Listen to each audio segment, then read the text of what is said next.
Et salut à vous, et bien écoutez, bienvenue sur ce live, sur cette vidéo que j'ai décidé de faire parce que j'étais justement en train de me poser une question sur l'hypnose. Enfin, je ne me posais pas la question, mais je répondais à des questions qui m'étaient posées justement sur l'hypnose et sur l'efficacité de l'hypnose. Est-ce que l'hypnose peut fonctionner quand on est à distance? Est-ce qu'on peut obtenir des résultats avec l'hypnose quand on est dans des séances à distance ou dans des accompagnements qui sont faits en ligne? Et qui fait que on n'est pas en lien direct, on n'est pas dans une salle, on n'est pas en lien direct avec une personne. Et donc je vais répondre à cette question, je vais essayer de vous aider à y voir plus clair sur ce sujet-là, puisqu'effectivement il y a des personnes qui s'empêchent on pourrait dire, d'avoir accès à certains accompagnements ou à certaines formations, ou en tout cas à suivre correctement et à s'impliquer dans certains exercices. Pourquoi? Parce qu'il y a une croyance limitante qui arrive et qui leur dit là, peut-être que ce que tu vas faire ne va pas fonctionner. Parce que l'hypnose, a priori, ne fonctionne peut-être pas quand tu n'es pas dans une salle avec un hypnothérapeute. Et encore, il y a même des gens qui pensent que l'hypnose ne fonctionne pas ou que c'est une croyance ou que c'est quelque chose qui est encore de l'ordre de la magie, alors qu'en réalité, ce sont que des choses qui sont très très fonctionnelles et qui sont même très très argumentées scientifiquement. Mais avant de vous parler de tout ça, justement, je vais revenir un petit peu sur mon histoire. Là, vous voyez, comme je suis dans le jardin de mon enfance. Donc ça veut dire qu'en gros j'ai grandi ici. Cette petite maison qui est derrière, c'est celle où ma mère vit toujours. Et quand j'étais gamin, j'étais quelqu'un qui cherchait à prendre sa liberté un petit peu. Donc je sortais, vous voyez comme derrière là, vous avez des murets, mais il n'y avait pas encore la barrière à l'époque. Et du coup je partais en courant comme ça, et je sortais et j'allais visiter le quartier. Mais bon, il y a quand même la rue derrière. Et je me souviens que quand je faisais ça, quand je partais comme ça à l'aventure, j'étais plein de ressources, j'étais plein de confiance en moi. Je me disais, c'est bon, enfin, j'avais aucune crainte de pouvoir partir comme ça à l'extérieur. Et puis j'allais chez les voisins, je rentrais sur les murets, je rentrais chez les voisins, etc. Je visitais un peu le quartier, donc j'avais pas trop d'appréhension, j'avais pas trop d'a priori sur ce genre de choses. Mais j'avais une mère qui avait tendance, puis un père qui avait tendance à mettre un peu des limites. Et une mère surtout qui avait souvent peur, c'est-à-dire qui craignait, qui était inquiète, qui était un peu une inquiète, une anxieuse, et qui craignait qu'il se passe des choses. Alors que moi, je n'avais pas le sentiment qu'il allait se passer des choses négatives ou dangereuses. Elle avait le sentiment que j'allais gêner les autres, par exemple, qu'en allant chez les voisins, ils allaient être mécontents, et tout un tas de choses qui, dans les faits, finalement, dans l'expérience, ne s'avéraient pas forcément vraies. Mais comme ma mère me disait avec beaucoup de conviction, et puis des fois même un ton un peu autoritaire, etc. Non, ça tu peux pas le faire, ça c'est pas bien, et puis ça c'est dangereux, et puis ça va gêner les autres, et puis ça va déranger, etc. Moi petit à petit, d'une certaine façon, j'intégrais ce type de conditionnement, j'intégrais ce type d'information, mais c'était pas dans mon ADN à la base. Ça veut dire que tout ce que je trouvais excitant, tout ce que j'avais envie de faire de façon spontanée, dans mon énergie, dans mon naturel à la base, était remis en doute, remis en question. J'avais des doutes, j'avais des peurs qui m'étaient soufflées de l'extérieur, un peu comme s'il y avait, toi tu crois que ça va bien se passer, tu vas de l'avant, et puis d'un coup il y a une espèce de nuage de peur comme ça, on pourrait dire de brouillard, de froid, de givre qui vient comme ça, et puis qui te glace sur place en te disant non, tu peux pas, c'est dangereux, ça risque de poser des problèmes. Et donc ça, c'était ce que j'entendais de mon environnement, parce que mon environnement cherchait d'une certaine façon à me protéger. Donc il y avait une intention positive, mais là où ça ne fonctionnait pas pour moi, c'est que je trouvais que c'était peut-être un petit peu exagéré. Et donc j'ai intégré des apprentissages. J'ai intégré des apprentissages en étant en lien, en étant en contact avec cet environnement. J'ai appris à mettre des limites, mais j'ai appris à mettre des limites, même trop de limites. C'est-à-dire que ensuite, quand j'avais quelque chose qui m'excitait, qui me donnait envie et que je me sentais de partir à l'aventure, l'excitation était très vite remplacée par une sensation de peur, d'appréhension en fait, une peur qui est une projection de tiens, qu'est-ce que me dirait maman, qu'est-ce que me dirait papa, qu'est-ce qu'en gros diraient les autres dans cette situation. Mais malgré tout, comme j'avais une grosse énergie de base, de quand même prendre des risques et faire des aventures, vous voyez par exemple le garage qui est derrière là, je montais dessus, donc je montais sur le muret ici, puis je grimpais sur le garage, et puis une fois sur le garage, je m'amusais j'appelais ma mère, enfin je le faisais tout seul, mais des fois j'appelais ma mère, je disais maman viens voir, et quand elle sortait à la porte d'entrée, je courais du garage et je sautais en fait, directement, il y a ma fille qui est en train de faire je sais pas quoi, et je sautais, et ma fille qui est derrière, qui, je ne sais pas ce qu'elle faisait dans le jardin, et je sautais directement du toit du garage dans le jardin et je faisais des roulades, etc. Et ma mère disait, mais Guillaume, mais arrête, tu vas te faire mal, tu risques voilà, tu risques de te fouler une cheville, tu risques plein de choses. Donc, heureusement que j'avais, on pourrait dire, une espèce de côté d'énergie têtue à l'intérieur de moi, qui faisait que finalement, je faisais quand même des expériences. Et en fait, c'est ça l'idée, c'est que c'est en faisant toutes ces expériences que j'ai petit à petit, on pourrait dire, que je me suis aguerri, que j'ai gagné de la confiance en moi, que j'ai gagné une certaine force. Parce que je faisais toujours ça, ces trucs-là. Par exemple, je grimpais sur cette espèce de petit toit de maison là, où personne n'arrivait à grimper. Moi, je grimpais dessus. Là, il y avait plein de buissons piquants, etc. Quand on jouait au ballon, dès qu'il y avait un ballon qui se perdait, qui s'est calé dans les buissons pour chercher la balle parce que les autres ne voulaient pas y aller parce que ça faisait mal, c'était moi.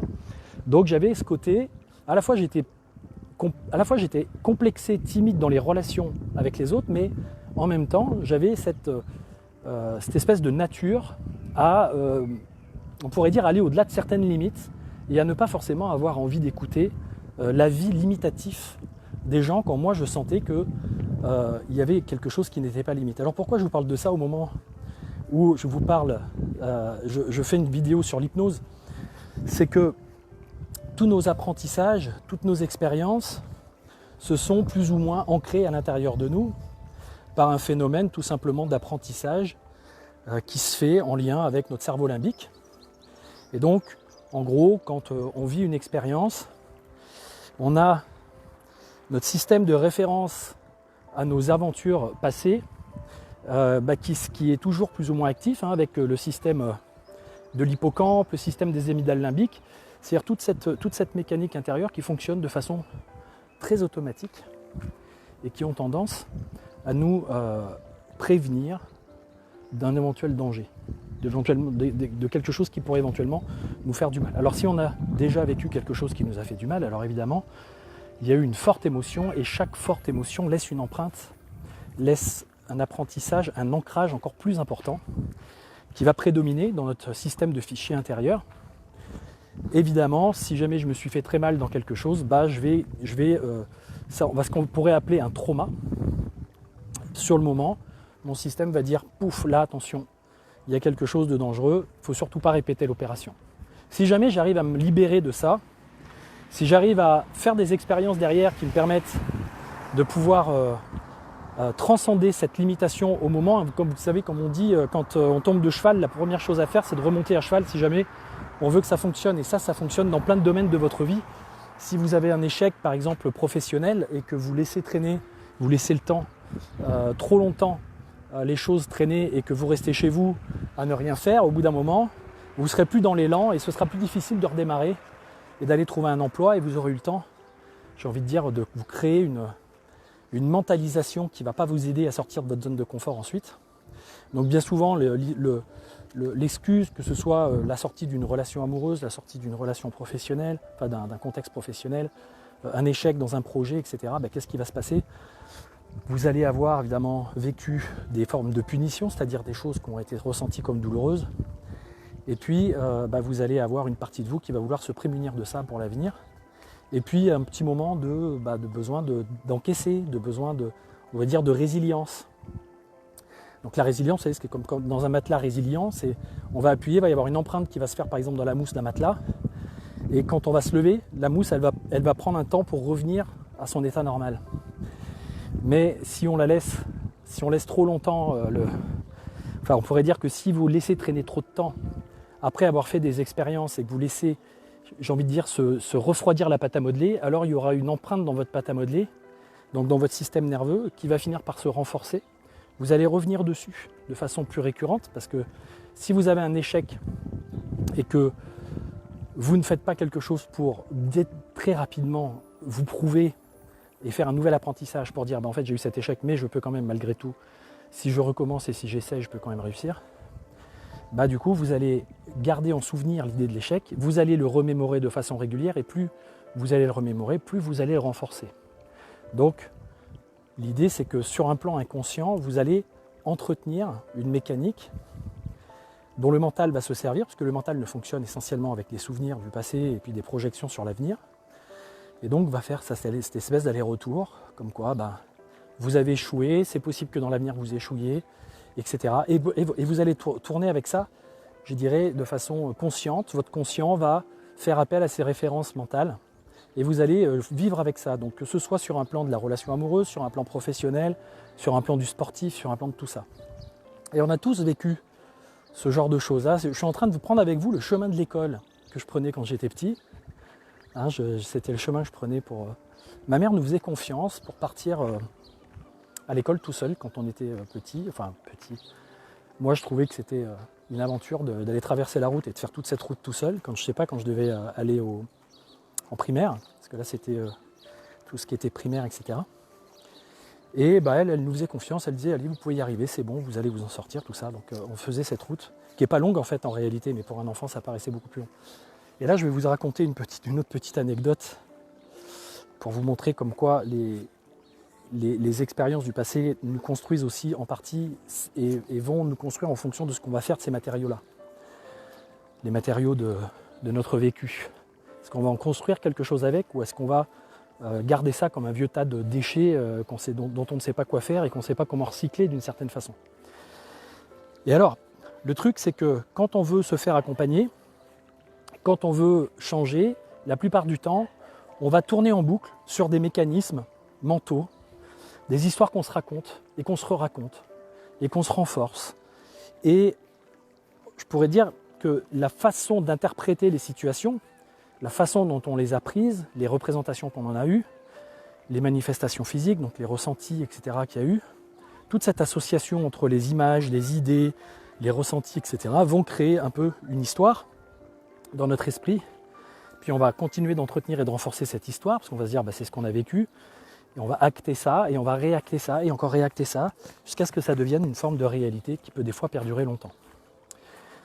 Et donc, sur un plan du changement, quand on veut changer tout ça de façon consciente, en discutant avec des gens, en comprenant simplement, on pourrait dire, le sens du truc, en ayant des prises de conscience, etc., ça ne va pas forcément transformer ce qu'on a à l'intérieur de nous, ça ne va pas transformer les mécanismes. Pourquoi ? Parce que, en fait, en réalité, là où ça se passe, c'est au niveau des sensations. C'est au niveau des sensations, et les sensations sont en lien avec le corps, très étroitement liées au système nerveux, très étroitement liées à tout ce qui est fascia aussi, les fascias du corps, donc cette espèce de trame, de toile d'araignée, collagène, eau, qui enveloppe toutes nos cellules, enfin tous nos organes, nos muscles, etc., qui est un peu une sorte de filet de contention de toutes les choses. C'est un circuit, vous voyez, hop, il y a un chien qui aboie, premier réflexe, poum, c'est-à-dire réflexe de recul par rapport à ça, parce que c'est de la mécanique. Donc c'est de ça dont je voulais pas parler, c'est qu'il y a des problématiques qui sont en lien avec des réflexes, avec de la mécanique. Et vous voyez là, ici, là, ça c'est mon école, de quand j'étais petit, et juste là, juste ici, là, derrière ce portail, j'étais un jour avec donc des amis en train de jouer. Je sais pas, je devais avoir peut-être 9-10 ans, quelque chose comme ça. Et je me souviens qu'à cette époque-là, j'étais plutôt de bonne constitution, à aimer que les choses soient fluides, sympas, rigolotes, agréables.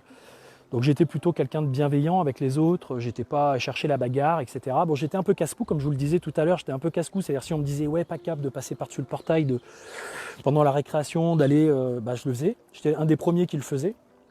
C'est aussi comme ça du coup que je me faisais des amis, parce que il y avait un côté, lui il ose faire des choses que les autres n'osent pas faire, des choses qui sont un peu hors la loi, qui sont un peu interdites.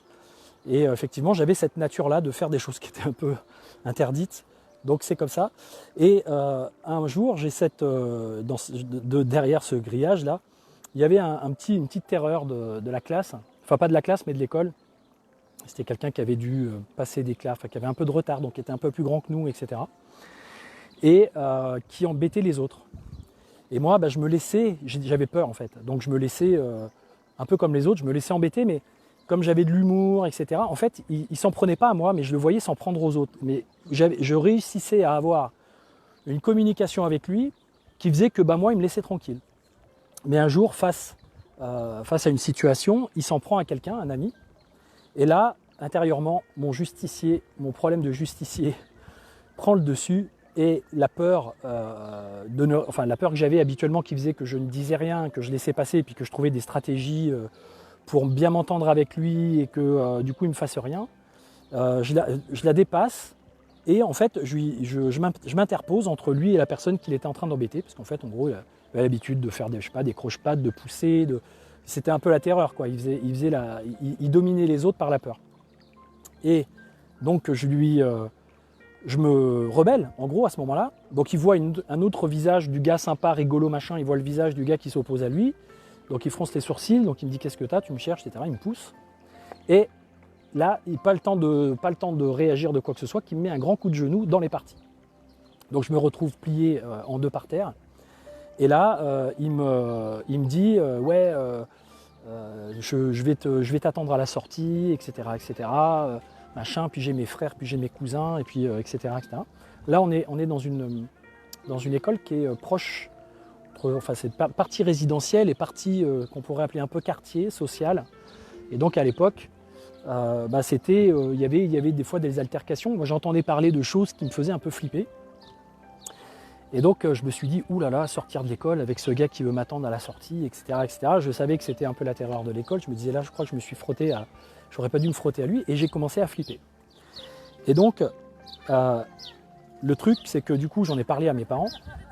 Et qu'est-ce qu'a fait mon père? Il a très rapidement, il m'a dit bon bah écoute, de toute façon, essaye de trouver des solutions pour l'éviter. Hein. Je sais pas, attends qu'il soit parti, sors de l'école plus tard, reste un peu avec la maîtresse ou je sais pas quoi. Enfin, essaye de trouver des solutions pour éviter de te retrouver dans cette confrontation-là. Et en fait, très vite, mon père m'a proposé d'aller faire des arts martiaux. Il avait une salle de culture physique, il connaissait un gars qui donnait des cours à l'époque de Viet Vo Dao, c'est un genre de kung-fu vietnamien. Et il me dit, écoute, si vous voulez, avec toi et un autre ami, et d'autres amis, je peux demander à ce prof de vous donner des cours d'arts martiaux. Et en fait, j'aurais franchement jamais pensé le faire, mais justement, j'ai fait, c'est-à-dire, à ce moment-là, vu cette aventure qui m'a un peu blessé dans mon orgueil et qui m'a mis dans une posture d'ego qui se sent un peu soumis. En plus, j'aimais pas ça, me sentir, être obligé de me soumettre à quelqu'un par de la menace, etc. Je trouvais ça très désagréable comme posture. Donc je me suis dit, si je veux plus avoir peur, il faut que je fasse quelque chose pour plus avoir peur. Mais le fait d'aller faire des arts martiaux me faisait peur. Puisque je me disais, j'avais 10 ans, je me disais, c'est des trucs où on se donne des coups de pied, des coups de poing, donc c'était pas du tout mon délire, à la base. Et donc, tant pis, comme face à cette situation extérieure, j'avais besoin de me rassurer, j'avais besoin de me renforcer, j'ai dit oui. Et donc j'ai été me confronter d'une certaine façon à ma peur, et par l'expérience des arts martiaux, donc j'ai fait 3 ans de Viet Vo Dao, après j'ai fait plusieurs années de Kung Fu. Ça, c'était un peu les expériences pour me renforcer, pour me sentir à l'aise, pour me sentir en force, etc. Mais là, c'est par l'expérience. Par l'expérience, j'ai créé des ressources, j'ai créé, on va dire, une capacité à savoir que je sais me défendre. Et après, je me suis retrouvé dans plein de situations de ma vie, notamment quand on est jeune et qu'on sort, qu'on fait des soirées, etc., où je me suis retrouvé confronté à des bagarres, à des choses. Et j'étais pas peureux, en fait. Je me suis même souvent interposé dans des bagarres, etc. J'avais tendance à chercher à séparer les gens. Je m'en suis très rarement pris. Ça m'est arrivé 1 ou 2 fois. J'en ai donné quelques-unes. Mais j'ai réussi à dépasser cette chose qui aurait pu rester ancrée dans mon système.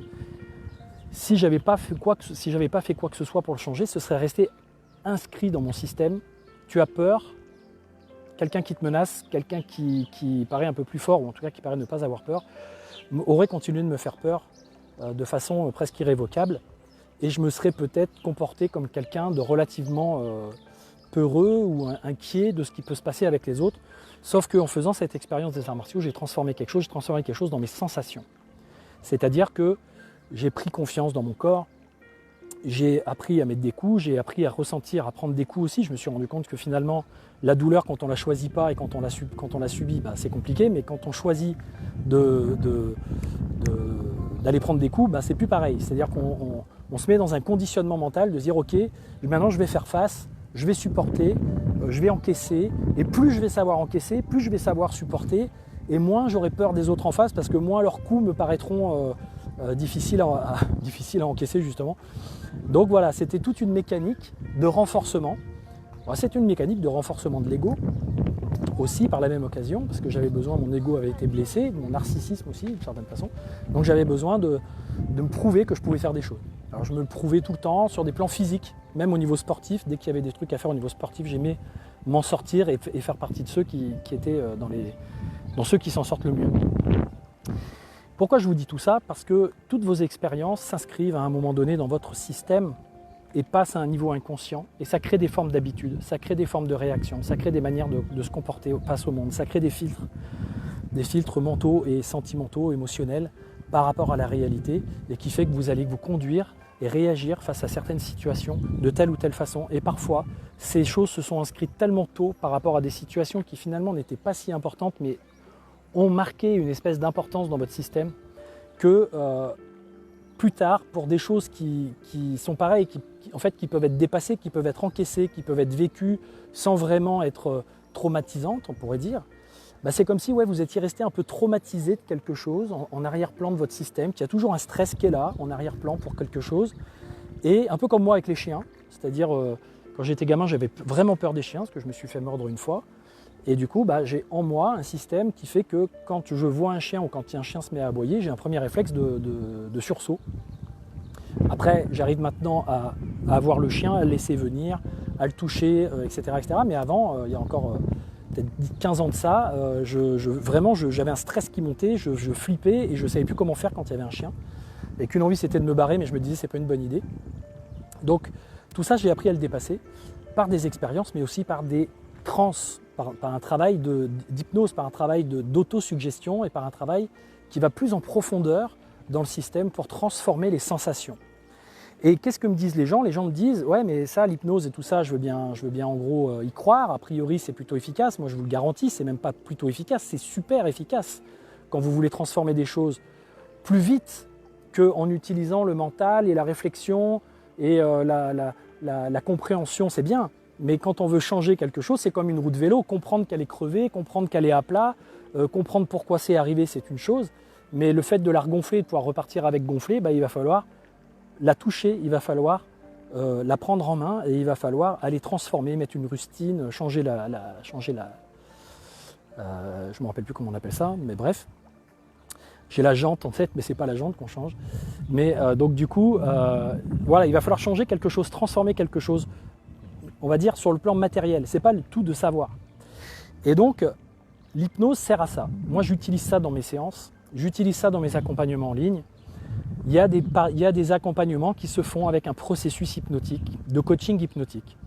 Alors, ce n'est pas forcément une hypnose telle que vous pouvez peut-être l'imaginer ou croire, c'est-à-dire une hypnose dans laquelle on va vraiment rentrer dans quelque chose de très profond, la personne va être on pourrait dire en intériorisation, en très haute conscience de ce qui se passe à l'intérieur, mais en perte de conscience par rapport à ce qui se passe à l'extérieur. Parce que c'est souvent ça l'hypnose, c'est un processus d'introspection, donc de réorientation de la conscience vers ce qui est et ce qui se passe à l'intérieur. Et parfois on perd le fil, on perd on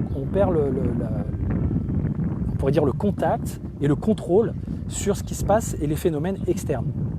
Donc c'est pour ça que les gens parfois se retrouvent dans des états comme ça qui sont... il n'y a plus de contrôle en fait, on a déconnecté un peu le système préfrontal et du coup la personne se retrouve à être en train de vivre à l'intérieur des choses qui sont souvent liées à de la suggestion extérieure.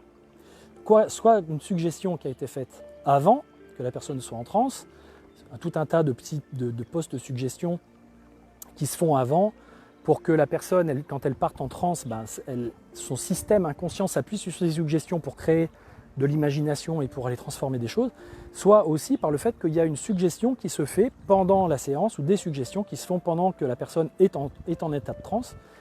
Et elle peut être en état de transe légère, comme elle peut être en état de transe profonde. C'est-à-dire que l'hypnose ne fonctionne pas que sur l'idée d'être dans une transe profonde. Elle fonctionne très bien, même si vous avez les yeux ouverts et que vous écoutez quelqu'un vous parler, et que quand vous l'écoutez vous parler, vous rentrez dans l'imaginaire, dans le ressenti, c'est-à-dire que vous vous coupez de votre propre perception, de votre propre contrôle de l'environnement et vous vous laissez embarquer dans un discours, vous laissez embarquer dans une histoire. Et là, je vous ai embarqué dans des histoires. C'est des vraies histoires que je vous raconte par rapport à mon enfance, à ce que je faisais, à l'histoire de cette mini-agression qui avait eu lieu.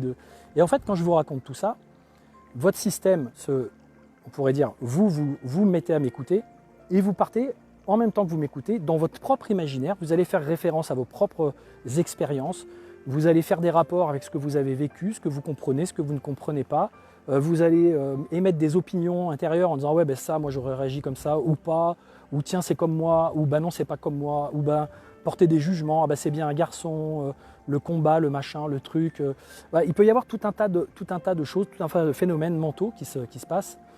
Mais en même temps, si le discours est bien construit, avec une trame de fond qui vous fait faire un certain chemin, qui va activer en vous certains processus de visualisation, processus de vision, processus de projection future, processus de retour sur des expériences de référence, d'aller chercher des ressources dans ces expériences de référence ou de reconnexion à des sensations positives, d'aller activer des capacités, de vous mettre en perspective par rapport à l'avenir d'une façon résolutoire, on pourrait dire, d'une façon qui vous permette d'imaginer que ça pourrait bien se passer.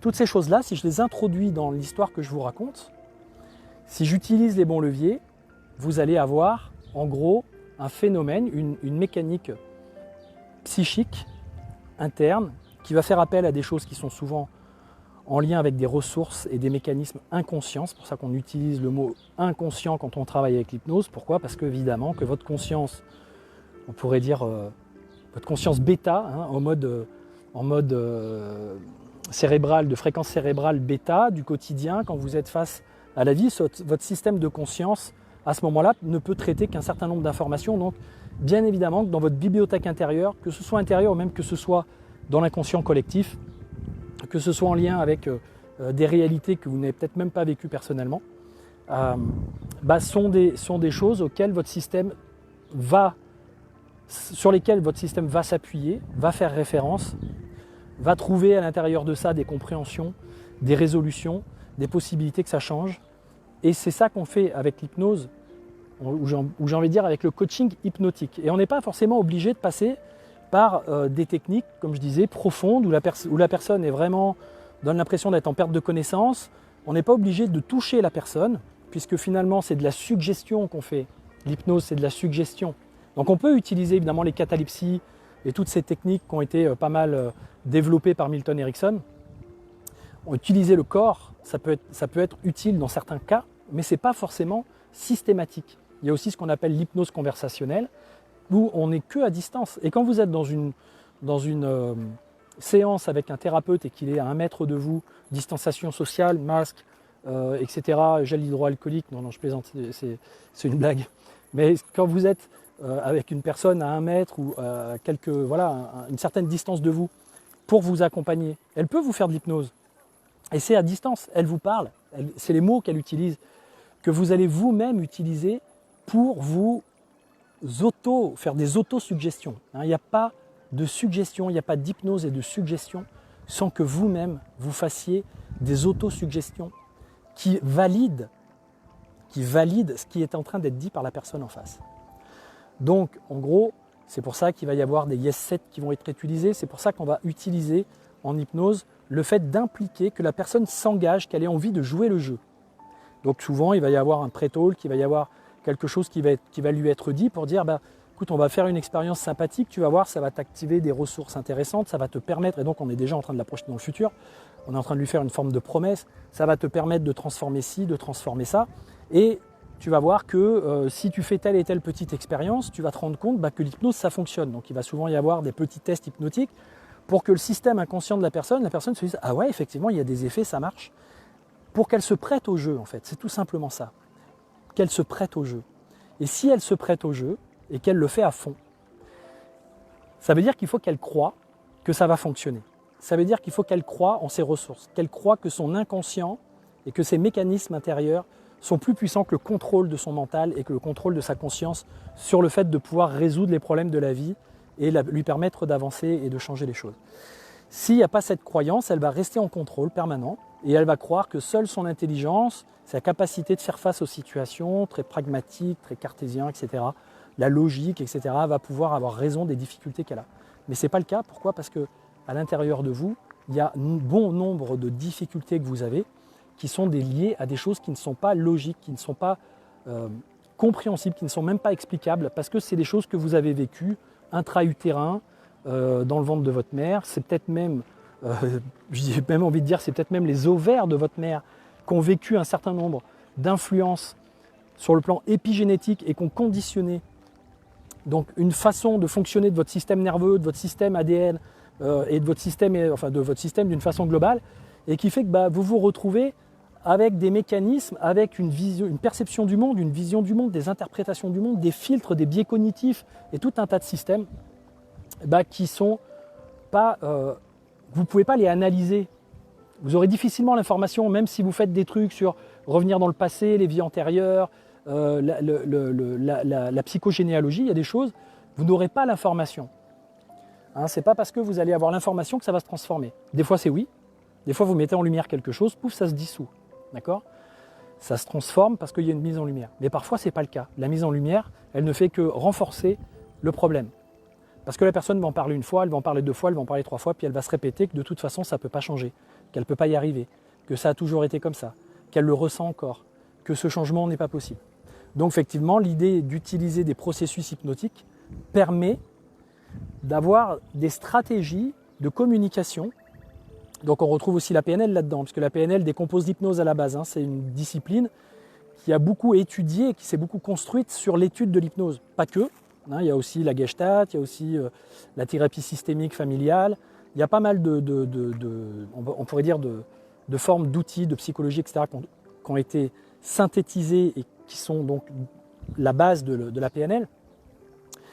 Mais on retrouve beaucoup de choses de l'hypnose, et surtout de l'hypnose ericksonienne.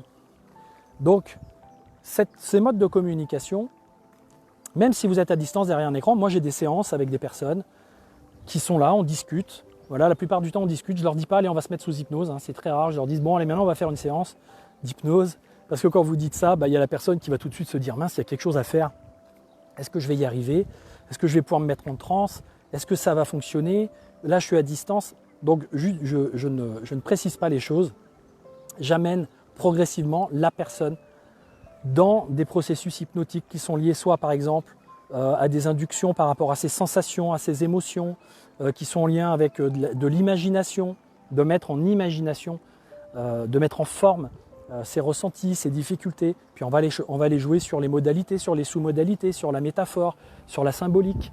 En fait, on va transformer les choses. Parfois, on va se retrouver projeté dans le passé avec la partie enfant de cette personne, ou en tout cas la représentation enfant blessée, en difficulté, dans une situation où il n'y a pas de solution pour elle, ou l'impression qu'il n'y en a pas.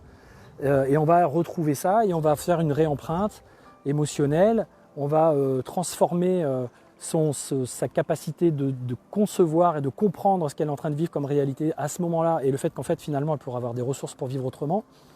On va réécrire un chemin de vie pour que son système nerveux comprenne qu'en fait il y a d'autres alternatives que de réagir comme il a réagi il y a 30 ans ou il y a 40 ans en arrière dans une situation où la personne n'avait pas les ressources pour réagir.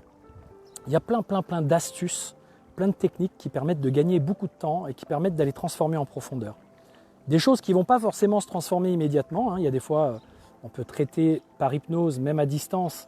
Il peut y avoir des peurs, des phobies, des états intérieurs qui se transforment de façon assez importante, assez radicale. Mais parfois, c'est des choses qui vont s'intégrer sur un plan inconscient, un peu comme des graines qu'on va laisser s'installer dans le système inconscient de la personne.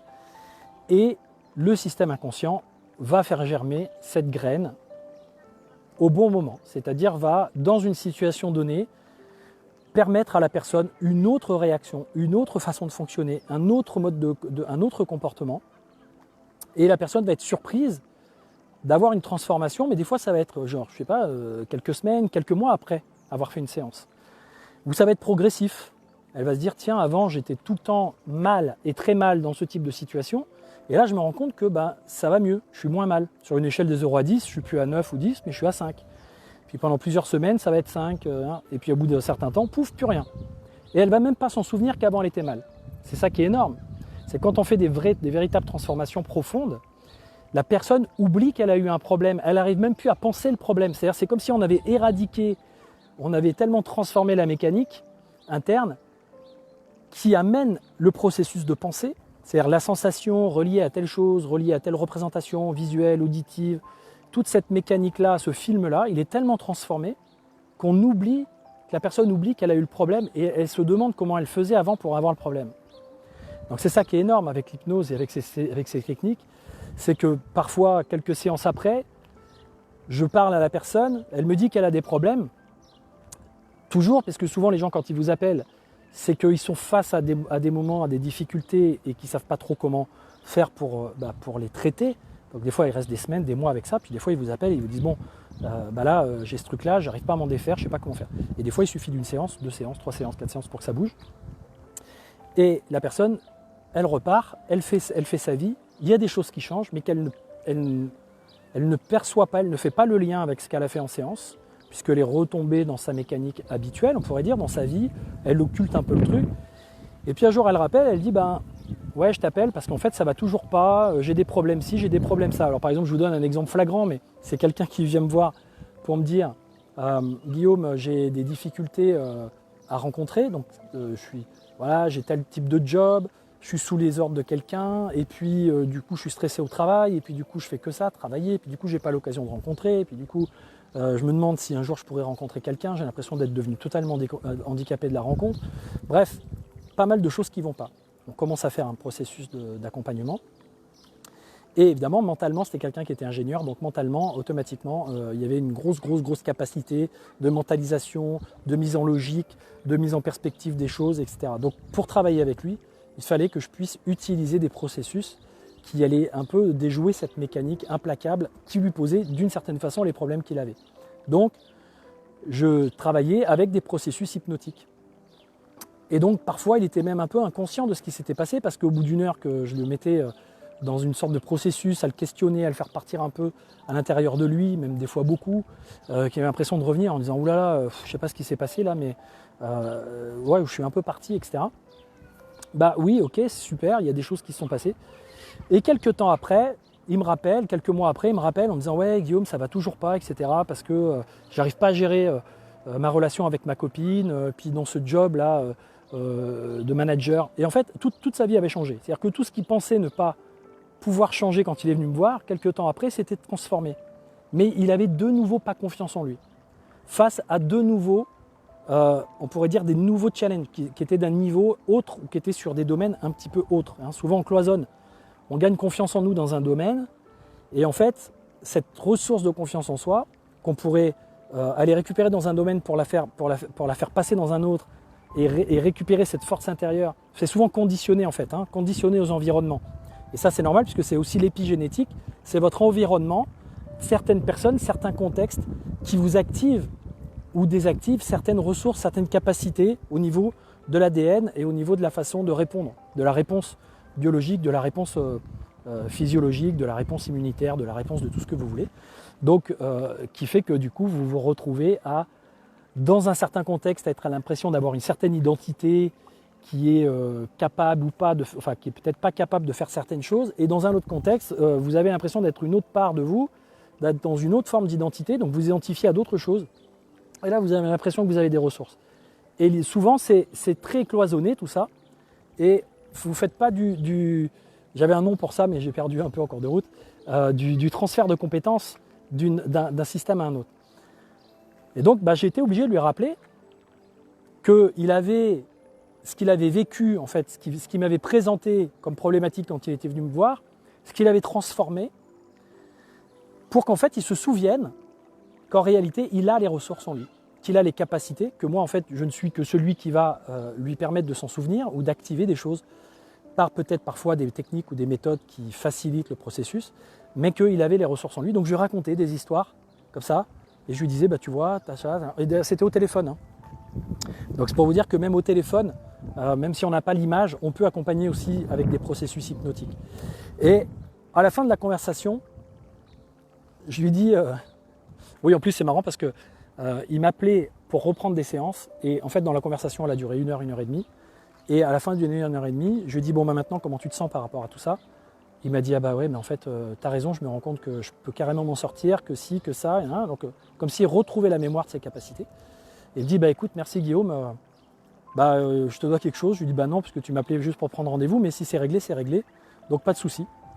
Et il est reparti faire sa vie comme ça, juste avec une petite piqûre de rappel et une façon d'aborder les choses, une façon de parler des choses, une façon de lui raconter des choses qu'utilise l'hypnose, donc qui sont des processus qui vont aller travailler sur de la mécanique qui se trouve dans des zones inconscientes de vos modes de fonctionnement. Et donc ça marche. Tout ça pour vous dire que ça marche, l'hypnose, bien sûr, mais l'hypnose, alors quand je dis ça marche, ça ne veut pas dire que l'hypnose de spectacle où on vous fait faire la poule et le canard, etc., ne sont pas un peu biaisés, ne sont pas un peu enrobés et qu'il n'y a pas toute une mécanique qui est mise en place pour que ça puisse fonctionner. On va surtout choisir et sélectionner des gens qui sont très suggestibles et qui ont très envie de jouer le jeu, au fond d'eux. Mais on va surtout aller activer chez les gens des choses. Et si la personne décide ou part du principe, comme ça m'est arrivé récemment dans une formation en ligne, la personne part du principe qu'on lui a dit « mais l'hypnose à distance, ça ne peut pas fonctionner », alors elle n'a même pas fait les exercices. Elle n'a même pas écouté, pris le temps d'écouter. C'est-à-dire que pendant que j'étais en train d'accompagner, pendant que j'étais en train d'amener les gens dans une pleine conscience de soi, dans une mise en transe, dans une visualisation, dans une projection, etc., elle était en train de se dire, laisser son mental lui raconter « ah ouais, mais de toute façon, ça ne peut pas marcher, ça ne marche pas à distance, ça ne sert à rien que je le fasse ». Et elle est passée à côté du processus de transformation que je proposais sur plusieurs séances du coup, puisque c'était une formation en ligne. Et donc, formation en ligne veut dire qu'il y a à chaque fois un nouvel épisode, on pourrait dire, un nouveau module qui vient travailler en complément du précédent, etc., pour faire avancer dans un processus, on pourrait dire presque initiatique, qui amène à du changement. Et elle, comme très rapidement, dès la deuxième séance, même voire la première, puisque je parlais de processus de transe dès le départ, et pour elle, non, c'était pas possible. Donc il a fallu déjouer cette mécanique à un moment donné et lui expliquer c'est parce que tu te racontes que ça ne peut pas marcher, que ça ne fonctionne pas. Et si tu te laisses jouer le jeu, si tu as vraiment envie que ça change, et si tu te laisses porter, fais-le, tu vas te rendre compte qu'il va y avoir des phénomènes, des choses, tu vas faire une expérience. Si cette expérience n'a pas d'effet très, très bénéfique pour toi ou n'est pas flagrante pour toi, c'est pas grave. Ce ne sera pas différent de si tu ne la fais pas. Si tu ne fais pas l'expérience, tu vas rester dans « j'ai une difficulté, j'ai fait différentes choses pour essayer de la régler, mais je n'arrive pas à la régler ». Si tu fais l'expérience, une expérience de plus, tu as une possibilité de plus d'éventuellement avoir une modification, un changement. Si tu ne l'as pas, c'est que cette façon de procéder n'a peut-être pas été suffisamment, on pourrait dire, efficace pour toi.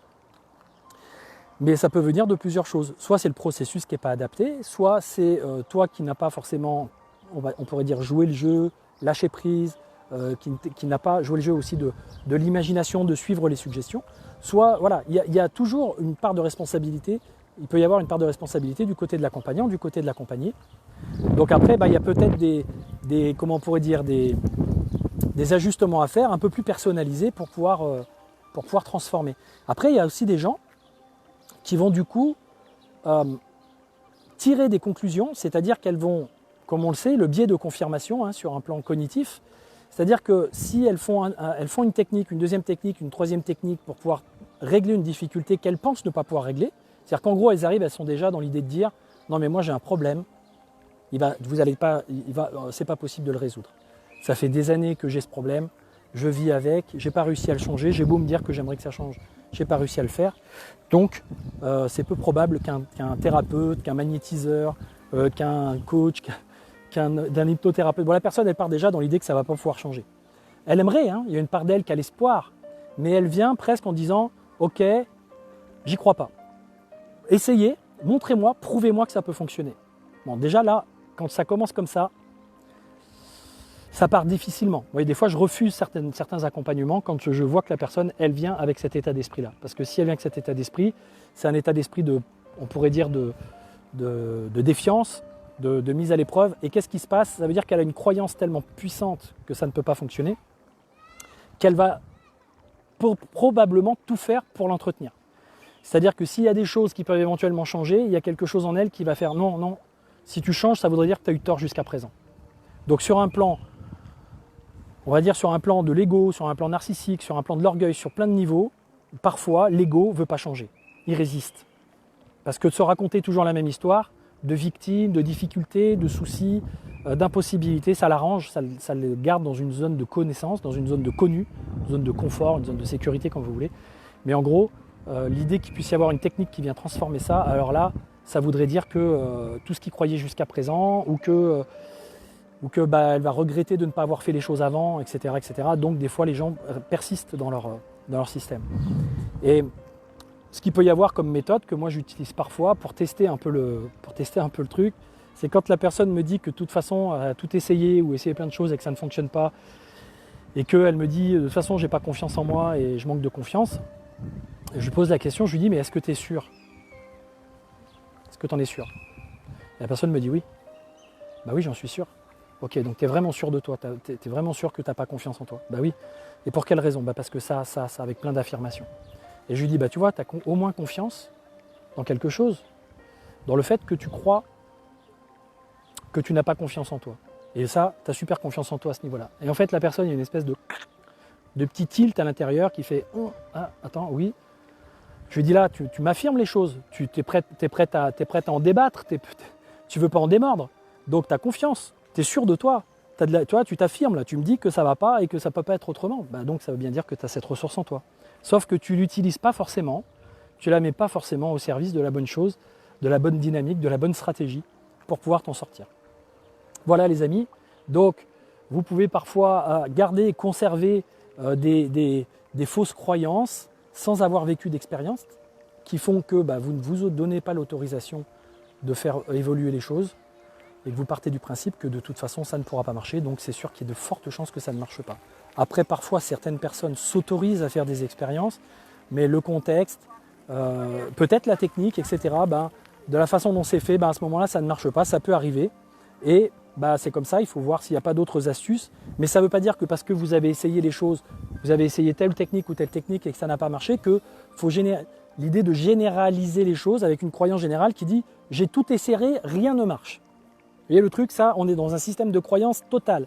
J'ai tout essayé, rien ne marche. Processus de distorsion cognitive, de généralisation. D'accord?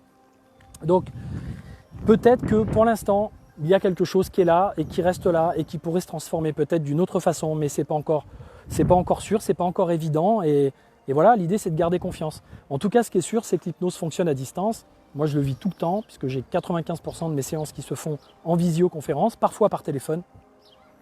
Et j'accompagne des gens derrière un écran avec un chat sur des vidéos. Donc je propose des accompagnements que les gens suivent, soit en live, soit derrière en enregistrement quand ils regardent les replays. Et il y a plein de personnes qui vivent l'expérience, qui ont des résultats. C'est d'une grande majorité. Et il y a effectivement de temps en temps des personnes pour qui ça ne le fait pas, pour différentes raisons, qui peuvent être après analysées, etc. Mais dans l'ensemble, ça fonctionne. Voilà, c'était ce que je voulais partager avec vous aujourd'hui. Faites confiance à votre inconscient, faites confiance à votre système inconscient, que ce soit au niveau de votre immunité, au niveau de votre capacité à faire face aux différentes difficultés de la vie. Vous avez beaucoup plus de ressources et de possibilités, parfois que vous ne le croyez ou que vous ne le sentez à l'instant T dans votre vie. Pourtant, c'est là et il suffit d'aller activer tout ça pour que ça se transforme. Donc, je vous souhaite de transformer ce que vous avez besoin pour continuer sur un chemin agréable, d'avoir une vie qui corresponde à vos aspirations profondes et pouvoir vivre comme vous l'entendez, libre d'être vous-même. Voilà. Moi, c'est le chemin de la réalisation de soi que j'ai choisi. J'espère que... Enfin, je ne sais pas quel est le chemin que vous choisissez, mais moi, c'est vraiment une approche qui m'intéresse. Et l'hypnose est un très bon outil pour ça. Donc, j'arrête de vous endormir avec mes histoires, ou peut-être de vous éveiller. Je ne sais pas, c'est vous qui voyez. Est-ce que vous êtes senti endormi? Est-ce que vous êtes senti éveillé? Ou peut-être rien. Peut-être qu'il ne s'est rien passé pour vous. Enfin, peut-être qu'il ne s'est rien passé pour vous sur un plan conscient, mais qu'il s'est passé des choses sur un plan inconscient. Ça, je vous laisse le découvrir dans les temps, dans les jours et dans les heures et les jours qui viennent. Et si vous avez des choses qui sont intéressantes à partager, je vous propose de le faire en commentaire. Je ne les vois pas, les commentaires, une fois de plus sur ma caméra. Là, je ne vois pas les textes apparaître. Alors peut-être que c'est moi, peut-être que j'appuie sur un bouton. Non, là je peux mettre un commentaire, mais je vois rien. Là j'appuie sur un autre bouton. Non, je vois le titre. Ok, écoutez, je vous laisse. J'ai pas les commentaires, je ne sais pas si vous avez participé. Je reviendrai sur les commentaires après. Je vous remercie beaucoup pour votre attention. Si cette vidéo vous a plu, eh ben, je vous invite à la partager ou à mettre des commentaires, à liker. Et puis éventuellement à vous abonner à la chaîne YouTube Guillaume Andreu. J'ai 2 chaînes YouTube. J'ai Guillaume Andreu TV qui est une ancienne chaîne qui est toujours la mienne, hein, mais sur laquelle on pourrait dire je mets des informations ponctuelles. Et j'ai une autre chaîne sur laquelle j'alimente les choses de façon plus régulière qui s'appelle Guillaume Andreu et qui est vouée à la réalisation de soi. Donc j'ai on pourrait dire une alimentation un petit peu plus soutenue. Donc vous pouvez vous abonner si vous le souhaitez et partager tout ça si jamais vous pensez que ça peut intéresser des personnes. Je vous embrasse et je vous dis à très bientôt. Salut!